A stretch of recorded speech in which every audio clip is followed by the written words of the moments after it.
grieving. Some families will be lost to one another forever. To those of you who face the difficulties of reconnecting with family and establishing ongoing relationships, we say sorry. We offer this apology in the hope that it will assist your healing and in order to shine a light on a dark period of our nation's history. To those who have fought for the truth to be heard, we hear you now.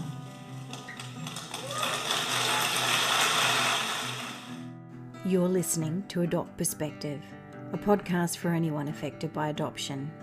I'm one of your hosts, Jo Sparrow. This podcast is a production of Jigsaw Queensland Post-Adoption Support Service. However, the views expressed are those of the people participating, not necessarily Jigsaw Queensland. The podcast discusses adult themes and listener discretion is advised. Welcome to Adopt Perspective. I'm your host and president of Jigsaw Queensland, Jo Sparrow. Today's guest is a Queensland mother who lost a daughter to adoption in 1976.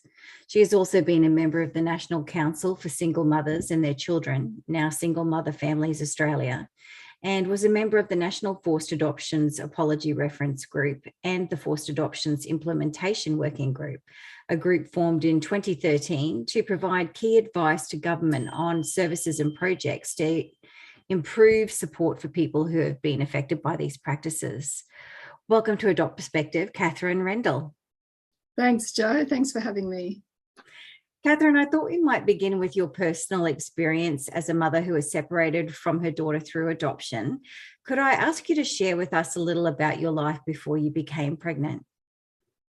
Okay, I was 18 when I became pregnant and I had completed year 12 just a few months prior. I had a great childhood in many ways. I was very free. I was very physically active. I climbed the tallest trees and I climbed every rock I could, and luckily had a mother who didn't say girls didn't do those things, because there were certainly plenty of mothers saying those things in those days. I had 5 siblings. I was the eldest girl, second eldest.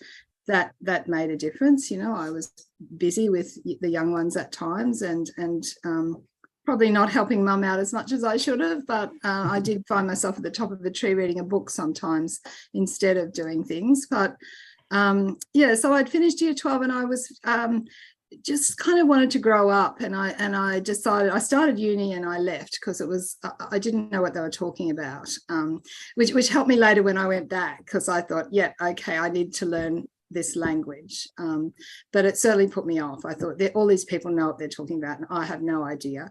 I was the first person in my family to attend university, which, you know, we know has an impact as well.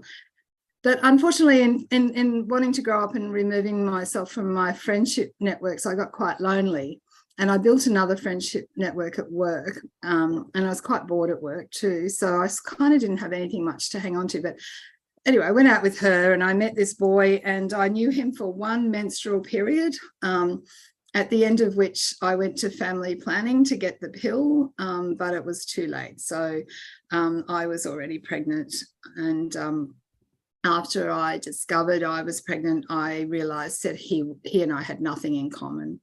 And you know, I was even a tiny bit afraid, because I you know, sort of, he was in his sort of friendship group. I suddenly worried a little bit about too, so I broke off contact, and he wasn't bothered about that. He was happy not to have contact. So from then on I carried on with the pregnancy alone. I lived at home for the first few months, and mum and I always assumed I would just keep my child. Mum started to talk to me about other options.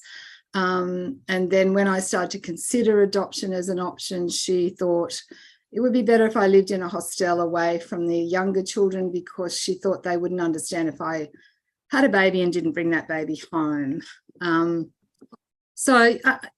The strange thing for me looking back is I was very affected by my religious beliefs at that time. So I was quite involved. I was an Anglican, which is kind of slightly more boring than being Catholic back in those days.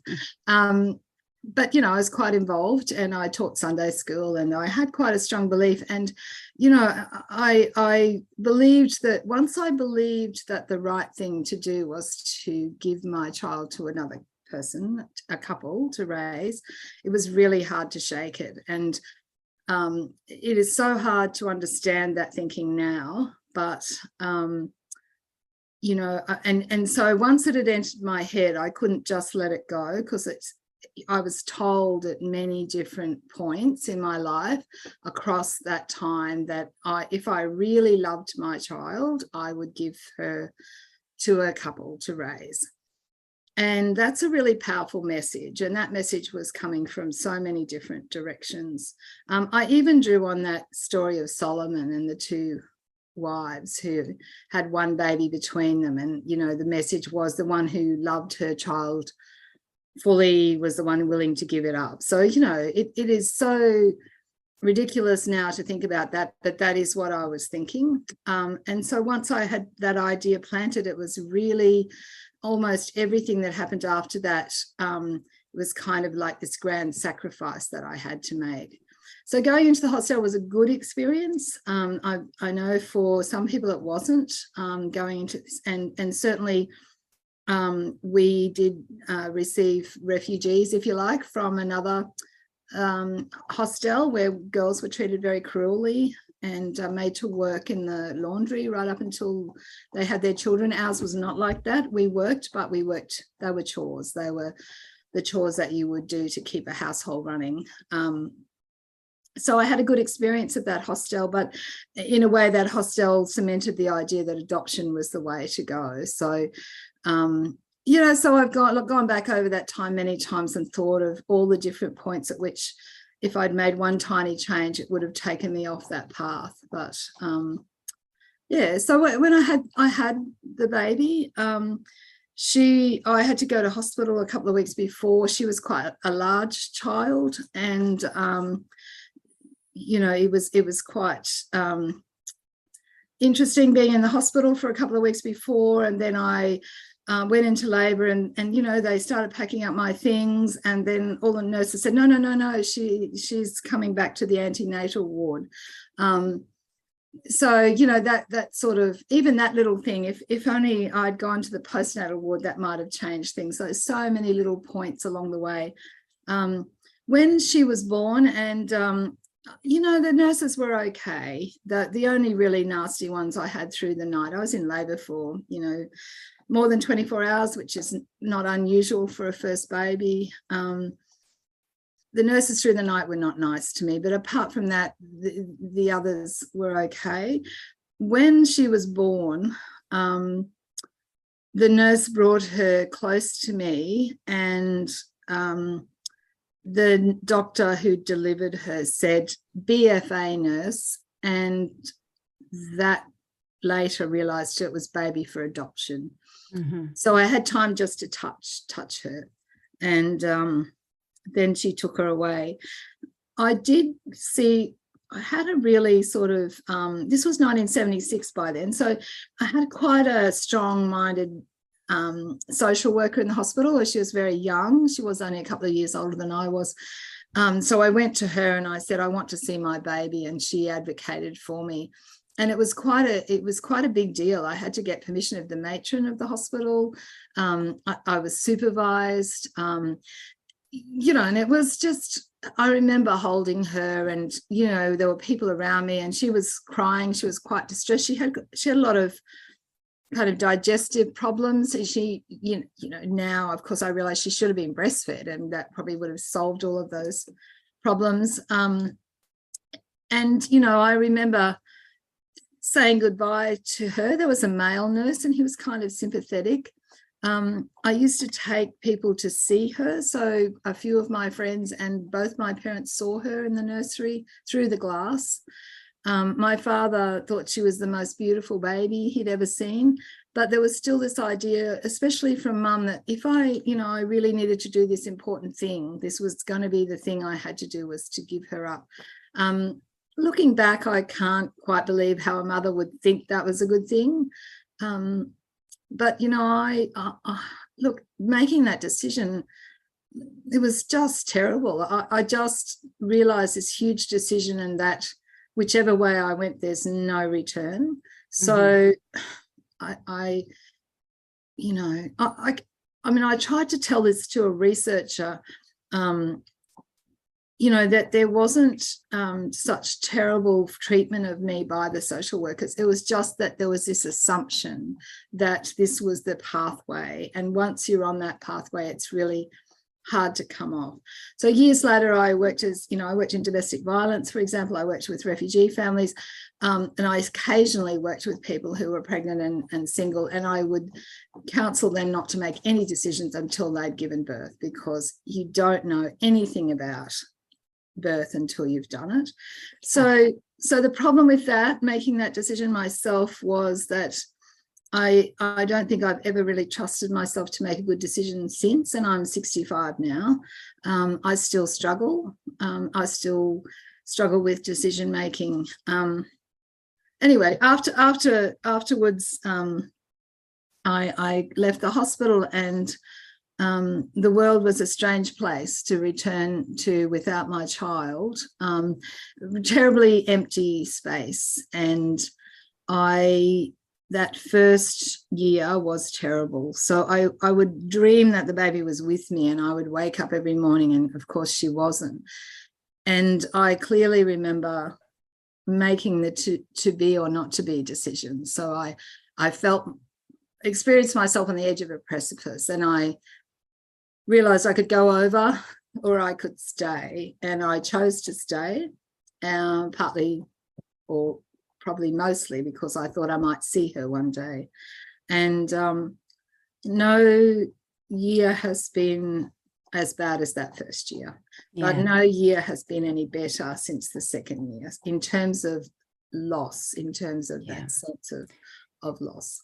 There's some things that you're saying that really stood out for me. I mean, one is that when the thinking is, if you love your baby, you'll give them away to a two-parent family who can look after properly. The flip side of that is you wouldn't be able to look after your baby properly. You're not worthy of that, which is the message that sort of sits underneath that.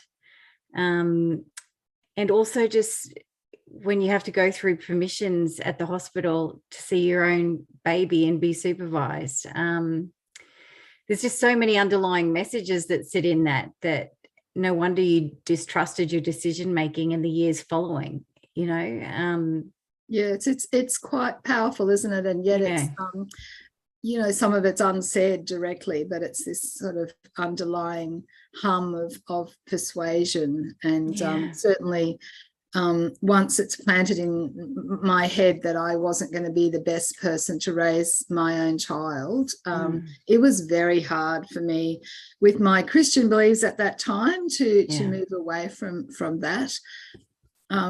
I know that you are interested too in what happened after, when I got back to my community. Because you're quoted in that Senate report as saying, back home in my community, there was no opportunity to grieve, no counselling and no sympathy. And the attitude was that it was all in the past, like nothing happened.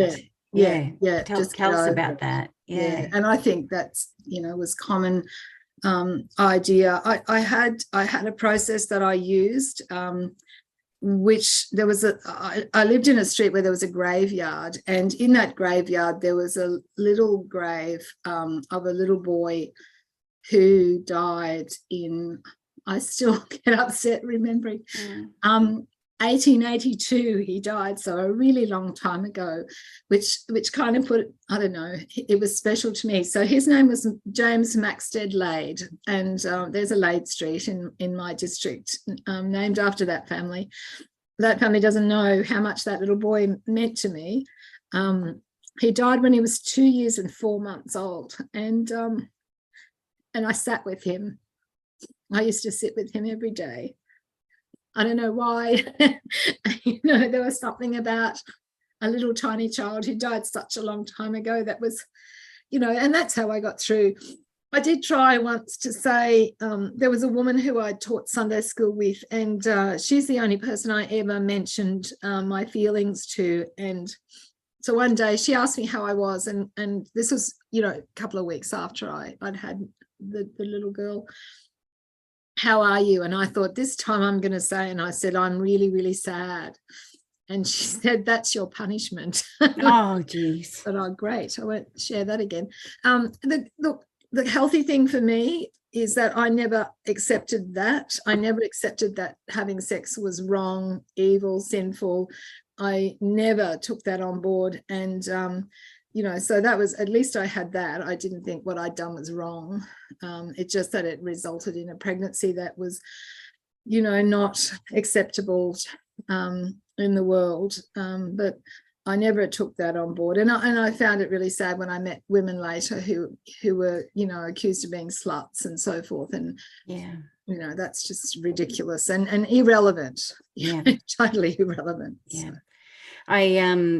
It's interesting with you connecting with that little boy's grave, because I think one of the things about adoption from the mother's perspective and the adoptee's perspective is that the grief was disenfranchised. So there was no monument to the grief. If you lose a child to death, there's a ceremony that happens. There's a grave to go visit. People bring you flowers and commiserate with you and help you grieve for years afterwards. But when you lose a child to adoption, there isn't that. And so it's quite remarkable, in fact, that you did make that connection with that grave and went and sat there, and it was like you'd found your own monument that wasn't your own, but it was, that's actually quite powerful. Yes. And I can actually quote the verse that's on that grave, but I cannot do it without crying. So it's in my heart, that verse too, that that mother who lost that little fella such a long time ago. Can I ask, did the adoption impact your decision in the future to have more children? Yes, it did. I probably was very angry more than anything in the subsequent years, and I thought I'm never getting married because I was so angry about that stupid idea that somehow being married made you a better parent. And so I thought, to honour my child, I am not marrying. As a result, I wasn't in a position to make good decisions about having children. I had a lovely relationship in my 20s with someone very special. She was only 3 when I started that relationship, and so he knew a lot about her. But I was it was in a city I didn't want to stay in. It didn't last the distance, but, for several years, he certainly was very sympathetic and, cared about my stories of her. I was never really in a position to have a stable relationship that I was happy enough to call permanent. And I'd say that was probably probably mostly to do with the experience of adoption. I had a problem with alcohol in my 20s, and it was again, it was fun times sometimes, other times it was not. So drinking too much alcohol in my 20s was acceptable. Lots of people were doing it, but for me it was very dangerous. So I would have times when I'd have fun, but I'd have very dark times where I'd put myself in a position of danger. So it was very much about self-harming at those times. It was, I wasn't a regular drinker, I was a binge drinker. So, it got to the point where I realized how dangerous it was. There was always sex involved when I was really, really drunk in those very dark times, and I realized that this self-harming, and I actually went to a Jungian therapist to deal with it because I realized that I shouldn't be drinking because I could no longer predict if it was going to be a good or bad experience. But I also knew it wouldn't suit me to go into some sort of abstinence, the 12 steps or something, because that would not have suited me to try and not do anything for the rest of my life. So I wanted to get to the bottom of it. And it won't surprise you, Joe, to know that there was in that therapy, it was about how I was harming, my inner female, really. Yeah. And so I was able to work through that, and I actually don't really enjoy drinking at all now, but for a long time I could have one or two and it was no issue, but I had to face things. So that was pretty much my whole 20s, was just, so you can imagine there was no chance to have a proper relationship during that time. I then had a relationship with someone. It was for about 3 years. I realized that I didn't want to stay with him. I was 30. I think I didn't, none of this was conscious, but some part of me obviously thought you better have a baby. So I went away on holidays and got pregnant to an old friend of mine, came back, and this first man said, don't leave me. And so I didn't. I think self-consciously I produced a baby where the two fathers had neither of them had a greater hold on that child than I did. So I think I was kind of making sure no one could take this baby away. So he's grown up knowing fully the whole circumstances of his birth. His father, his legal father, is not his biological father. He's very close to him and his uncle. He's he married with 2 children of his own now. I know that he's affected, and it somehow has probably affected his decision making, but he's happily married and, you know, a successful dad. He's a good dad. I just love that child. You know, I guess I was 32 by the time he was born. I didn't put him down. I breastfed him for 4.5 years, Joe. So, so that, you know, that's a kind of happy effect, I guess. But he knew about his sister his whole life, and he was 4 when he met her. So the law changed when she was about, I think, 15. And the day she turned 18, I went into the office and lodged my application. And she posted hers the day before so that it arrived on her 18th. So that made it easier to find each other. And we met about 3 weeks later. But it hasn't been all roses, of course, like it often isn't. No, there's not many that are all one straight trajectory of awesomeness. There's often complex and situations and complications, but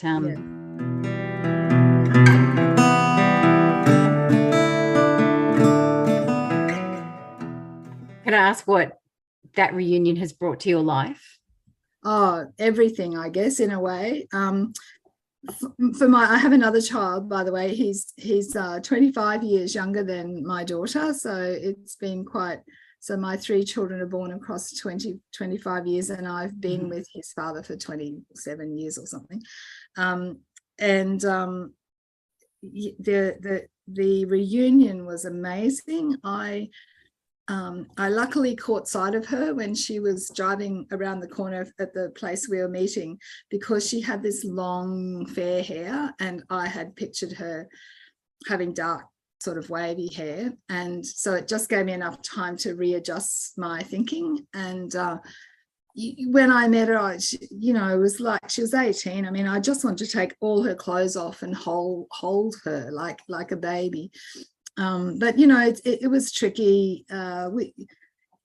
It was almost too much, you know, to kind of get hold of the idea of her, the fact that this woman, and I tried to always look at her as she is now, not my baby. I never called her by the name I gave her. For 16 years, it was like walking on eggshells at times, but for 16 years we were in touch. There were times when she would turn on me and close me off, and I was around for the birth of 2 of her children, and not the last one. By the last one, she cut me off for 7 years, a kind of a biblical 7 years, and it was a very nasty break. It was absolutely terrible, but in that time I thought, well, at least I know she's alive, because as you know, until you find them, you don't know if they're dead. Like, they could be dead. So she's alive, she's got her own children. So I comforted myself with that. But so out of the blue, after 7 years, she rang me up, and that's 5 years ago, and it's been so good since then. So I would go through purgatory, or whatever you want to call it. I'd go through that hell again to have what we've got now. It's not easy at some levels. I attended the anniversary of the apology last week or the week before. I didn't tell her I was doing that. She's not so keen on that sort of recognition of the adoption process. And I'm not going to speak for her, but I would say that she certainly doesn't want to be seen as a victim. She wants to be seen as a whole human being who's not just the sum total of her adoption. But we are very close, and she's very much like me in personality. She's very beautiful physically, quite different from me. But she's so much like me in so many ways, even to be running late all the time. She's always running late. I mean, how does that become genetic? But anyway, maybe that's just an excuse, but even down to that. But the way she thinks about things, and so very lucky. What the effect on the other boys, it's hard for them to understand, I think, deep down inside, that why you would give a child away, even though they're very kind to me, the boys. But I think they really struggle with really getting a grip on that. And the youngest one is really considering the effect on our family overall, and the effect on that sort of fragmentation of the family. And I took him to the anniversary of the apology, and he found it really great to meet other families that were just plain weird like ours. So, he really enjoyed meeting other families that, so many of us have interesting structures in our families, because obviously so many changes across time. I know some people married and had other children. I just couldn't have done that. I can't even wish I did, but I'm so grateful. I have my daughter and my grandchildren. They call me by my first name, but they know I'm their grandmother. So they look for similarities in me too, that they would not have been able to do if they didn't have that connection to their blood relations. Yeah. It's the work that we do at the Forced Adoption Support Service now, we're finding more and more siblings of children of extended family members searching for their lost family, family that's been lost to adoption, or their mother's died and they finally want to reach out to a sister, or that's becoming a much bigger part of our work, and a much more complex and longer process with the work as well. So that's something I'm hoping to cover off. I've been saying it for like 3 years. Behind the scenes now, I need to do a story about that, but it's actually a little bit complicated to find people and to make it happen. But it certainly has an effect. I know my own children are impacted by adoption, particularly my youngest talks about it, and doesn't like that there's cousins and grandparents that he doesn't get to see very often, and and of course I'm his mother and I'm impacted by it. So I'm sure there's a million ways I've visited it on them.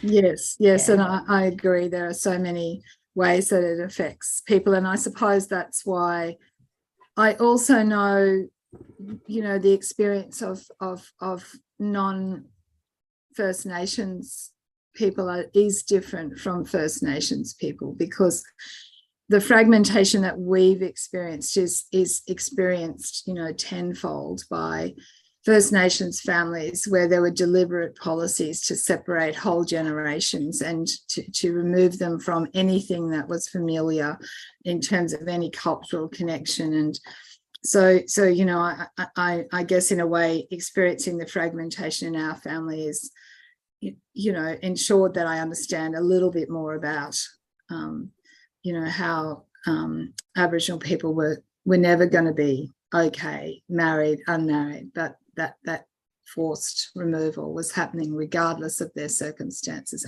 and was deliberately to destroy a culture, really. Yeah, the motivations behind forced adoption and stolen generations are completely different. and the policies and practices are completely different. And it's important for us to remember that. Some of the effects are similar, of course. Absolutely. Yeah. So how did you come to serve on the Forced Adoptions Apology Reference Group and the Forced Adoptions Implementation Working Group? I'm glad I don't have to say that 3 times in a row. How did you come to serve on those groups? I think, the twin things that I was a mother, that I had as a mother submitted to the inquiry, and the other part of it being the Queensland policy person for National Council for Single Mothers and Their Children, also a bit of a mouthful and now changed, of course. So I think that I was brought on, certainly as a mother was the key thing, but also that other connection. It was a great experience. I think my role, to some degree, I did a lot of counselling leading up to the reunion with my child, and that led me, I suppose, to think a lot about the different experiences of an adoptee and a mother. So by the time I came into that group, I think I was quite useful because I was able to, just hold the position that while an adoptee and a mother had experienced the same event, their experiences were completely divergent, and that helped in some of our discussions. And just by the way, I'm most proud of the first paragraph of the apology, because I was, really, and I'm not saying I was the only one. My memory doesn't come back, only my own part of it. I'm sure others were saying the same thing, but I was determined that only mothers would be mentioned in the first paragraph, because this is the primary separation of mother and child, and absolutely the thing that needed to be acknowledged first. Other acknowledgements after, but that one is the primary separation. So that was my connection there. Maybe the implementation group too. I think maybe my professional life helped there a little bit too. I worked in domestic violence and refugee areas for a long time. I am slightly disappointed about what we were able to achieve in that implementation working group. I felt like it kind of fizzled out a bit. We also, in the first group, in the reference group, and in the subsequent report compiled by Professor Mushin, we did raise the issue of intercountry adoption and surrogacy, and I have a particular concern about surrogacy and how prevalent it is now, and that we're going to see a lot of the same issues emerging. Absolutely. So I think I'm not sure if that answers your question, but certainly I think it was probably my professional life as well as my personal experience that was how I came to be on that. And I think we all know that not as much has happened in the terms of concrete measures as we all would have liked. And one of the problems, of course, is these in mental health plans, that there's often a gap fee that has to be covered, and most people would struggle. Those gap fees are large. They're large for everyone, and impossible for many. Impossible for many. I mean, certainly if you're on a fixed income, you would never come anywhere near it. So so there's a lot to be done. I think the other bit that hasn't emerged again, hasn't sort of shown itself as an issue again to get into the forefront of people's minds, is the issue of the birth certificates. So there's still a lot to be done there at the state level. Obviously that's state government business, but we're still in a situation. I think I've mentioned to you, Joe, I simply will not speak to the adoptions people to get permission for me to get a piece of paper that shows that I birthed my own child. I simply will not do it. I don't want to talk to those people. I did it once, and I gave that copy to my daughter. I'm not going to do it again. So that somehow, and I'm aware that there might be solutions to that include integrated certificates, and I'm well aware that adopted parents obviously are in that mix in terms of any any discussion about that as the people who raised the child. Yeah.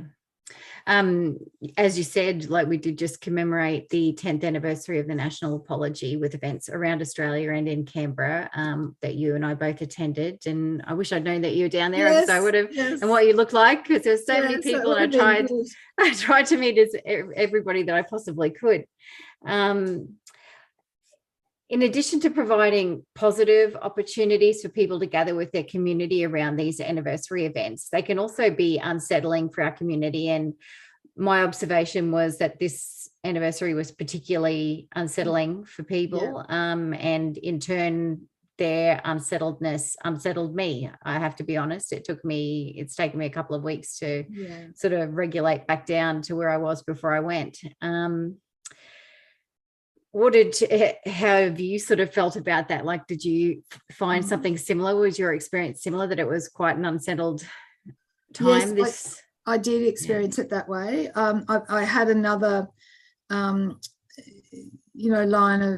of attention in my son. My son was there for the apology originally, and he has been struggling with some issues around how our family formed and how our family structure, and a whole range of things that he's been thinking through. So it was very important time for he and I to be there together, and he was really learning a lot and found it an interesting experience. And I guess I was focused on him a bit, but it was quite unsettling. Look, part of it might have been maybe when 10 years ago I felt like I was contributing to something that was going to make big changes. And I guess for me too, watching, so many women are so terribly, terribly damaged by the experience of loss, even after reunions. And certainly I can't think about the point of loss without crumpling and crying bitterly. I can talk about it only by removing myself. So there was that part of it, watching, people who've been so terribly hurt and carrying that into their lives. But there are also quite a few lobby groups there. So there was quite a bit of lobbying going on. So people with really strong ideas about, different things that should be happening, or that they're, and it's fair enough, to progress their own ideas. But it was very angry, I thought, overall. The dinner was angry too. It was, maybe it just is the point in time, and maybe, there needs to be more healing, concentration on healing, maybe. I'm not sure, but like you, I have taken a little while to come through that. I don't know. I had some other family sort of crises to deal with almost as soon as I came back, so that affected me too. But it was. What is it? What is an anniversary? The apology was made, but what happens next, I guess? And maybe we thought there would be more happening in those 10 years. And it's kind of almost like a sunset, isn't it? The 10 years later, and some of those women are getting very old now, and what will happen across time. But it was certainly, it was angry. It was an angry time. Did you find that? Yeah, I did. I found I can be very emotions in a room can really have a big impact on me. And I did feel sometimes that I was quite anxious about just the tension I could feel in rooms that I was in. And while I understood some of those angry emotions, I also thought there was some opportunities to come together as a community and do a little bit of healing on those days too. That was kind of lost to that. It was lost. And I'm not saying it was right or wrong, but that would have had to have been facilitated though, Jo. That couldn't have happened naturally. There would have had to have been a mechanism. I actually think the National Archives have done a good job. And I'd like to see more coming out there. They're very sympathetic, I think, and have done things very sensitively. Yes, yeah. I wish I'd had a longer time down there, really, so that I could visit some of those things and see a little bit more, but it was very quick trip. Quick trip. Yeah. And I had my jigsaw hat on, not my Joanne hat on. Yes, so. Of course. Yeah. And I'm not sure about the monument, but I think it's probably a good idea to have a monument nationally. I dearly love the Victorian monument, the one that's in Melbourne. Have you seen that one? I haven't seen it myself, no. I really love it. It's precious. I go and sit there sometimes. Yeah. They can mean a lot. I mean, the Royal Brisbane Hospital was the first hospital to offer an apology, here in Queensland. That's where I was born. And for many years, I couldn't go there, or the times I had to go to visit friends and things. It was very upsetting for me to visit that space. And now they have like a plaque on the wall, and that's nice. And, I went there and I did my own little ceremony kind of thing. I'd written some things down, burnt them up, and flushed them down the toilet there, which is hopefully I didn't clog anything up. But it can help to know that that's there. And I do know that people do see it. I know somebody that works at the hospital who's an adoptee, and they actually spoke to doctors and nurses about it, who all went and made sure they visited it and had no idea that, and an apology had been offered there. And so they definitely have their place. That was the first experience I had of any organized any organization around the adoption experience. I suppose I'd known of Jigsaw, and I'd had some contact with ARMS early on, but I hadn't. And then I was told by someone at Jigsaw about the Royal Brisbane apology, and that's where I had my daughter. And that was the start of my getting in touch more and finding out more about what was happening. And I'd like to acknowledge those women who worked so hard to get those apologies done, and even the Anglican Church, of which I was then a part, they worked really hard to get an apology from the Anglican Church as well. So I think that they've done a great job. That's it. I mean, it means something to some people. Others have told me it means nothing because it wasn't the people who directly impacted them, but all they can do is offer the apology. And it will hit for some and it won't for some. I would. There is something I'd like to say, because of the work I've done since I studied and was qualified. I had no idea that my child would be adversely impacted by adoption. It was never in my conscious thought. I thought I had to do this thing. It wasn't until I sat in a psychology class hearing about attachment theory and I thought, oh, what have I done? It is an amazing thing not to have ever thought that there would be a negative impact. And that's how strongly I swallowed that idea that I had to do this great thing. I mean, look, she's had decent parents. She's had a life that she, as I said, she would never want to be seen as a victim, but they were no better than I am. And most people want to be with their own mother. So, that's the thing, isn't it? I think it must be very difficult to hear too. I mean, I only just had my first honest conversation about the impacts on me with one of my parents, with my father, actually.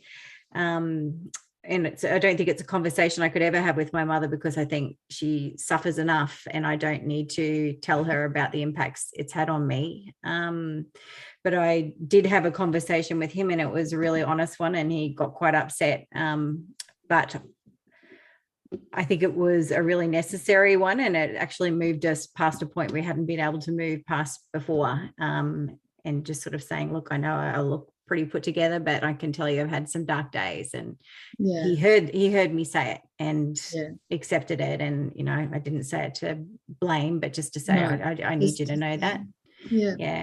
I think that's very powerful, isn't it? I think that, it's hard for people to hear too, because they kind of want to say, well, you're okay now, aren't you? And as if that somehow makes that it was all okay, that it was even when I met my daughter, people would say, well, that's great, isn't it? It's all fixed now, basically. And I think one of the things that's made me a little bit sad is I contacted my daughter's father for her. I had in my head that if she ever asked me, I would do that regardless. So I had to find him first of all. Remember, I knew him for 1 month. Yeah. Anyway, I found him and arranged for them to meet. And this was when she was still 18, and she hasn't seen him since. So, but they met and she shared photos with him. And I know that he has had her photo on his wall ever since, and he has 2 other daughters now, and they know that's their sister, but she's a little reluctant to make that step. And I'm getting dangerously close to speaking for her, so I won't say more about that. But yeah, he's willing and open, but I think there's so much. It is so complicated, isn't it? It is, and that's the thing a lot of people just don't get, is that you see it on TV and it's a reunion and it's amazing and and that's it. Then the credits roll. It's like, it doesn't work that way in life. No, it doesn't. Actually, I've just read a novel and it really, I enjoyed it. I was on holidays and it was a rip-roaring, murder mystery and but after I finished it, I thought there was unproblematic depictions of adoptions. That was kind of almost the point at the end of this. And I thought, no, it's not unproblematic. That's it. They always paint us as either it's a rosy fairy tale or we're the psycho killer. Yeah, exactly. There's not a lot of in between. Not a lot of in between of the everyday life stuff. So I hope that was useful and interesting for people to hear. I know we've all got different stories, haven't we?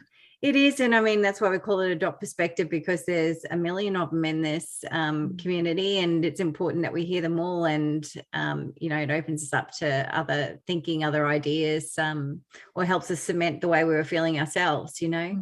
And so I thank you so much for sharing your story with us. And I've loved speaking with you and meeting you and learning about your experiences. And I hope that our paths cross again in the future. So thank you so much. I think I'll make sure that they do, Jo. That would be great. And thank you to our listeners for joining us. I'll pop some relevant links up on the podcast notes page. And if you have a story that you'd like to share with us and you'd like to be interviewed for the podcast, jump onto the main podcast page of the Jigsaw Queensland website and complete the prospective guest form that you'll find there. And note that Adopt Perspective can be and is listened to by people all over the world. Bye for now. Thanks for listening to the Adopt Perspective podcast. If you'd like to find out more, go to the podcast page on www.jigsawqueensland.com and you'll find a wealth of information and resources on the website. If you reside in Queensland, you can reach Jigsaw Queensland's Forced Adoption Support Service on toll-free 1800 210313, or you can call Jigsaw on 07 33 58 6666. If you live in another state of Australia, you can still call the Forced Adoption Support Service number and your call will be answered by the Forced Adoption Support Service in the state that you are calling from. In every other state, Relationships Australia operates this service. A big thank you to Matt Sparrow for composing and recording our original theme music.